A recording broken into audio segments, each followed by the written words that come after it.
വൈകുന്നേരമാവുക പോകുമ്പോൾ കുഞ്ഞിത്തത്തെ അമ്മത്തത്ത ഓർമ്മപ്പെടുത്തും. മോളെ ദൂരേക്കൊന്നും പോകരുത്, ചുറ്റും ശത്രുക്കളാണ്. ഞാൻ വരുന്നവരെ കൂട്ടി തന്നെ ഇരിക്കാം. അത് കേട്ട് കുഞ്ഞിത്തത്ത താഴെയാണ്. ഒരു നാൾ അമ്മത്തത്ത പോയ തക്കം നോക്കി കുഞ്ഞിത്തത്ത മെല്ലെ മുറ്റത്തേക്ക് വന്നു. അവൾ ചുറ്റിലും നോക്കി, ആരുമില്ല.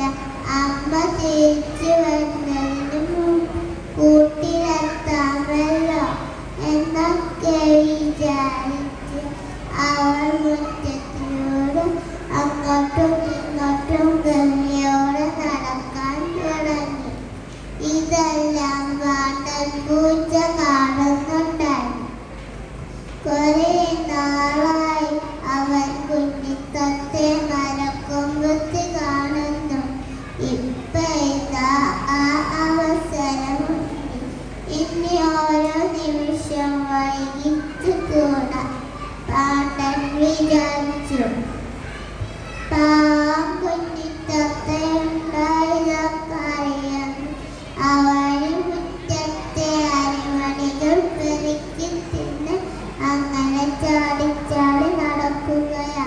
പെട്ടെന്നാണ് പതിയുന്ന പാണ്ടൻ പൂച്ച കുഞ്ഞിത്തത്തയുടെ മേൽ ചാടി വീണു. ആ കുഞ്ഞിത്തത്തെ കയ്യിൽ കിട്ടി എന്ന് പറഞ്ഞ് പാണ്ടൻ സന്തോഷിച്ചു.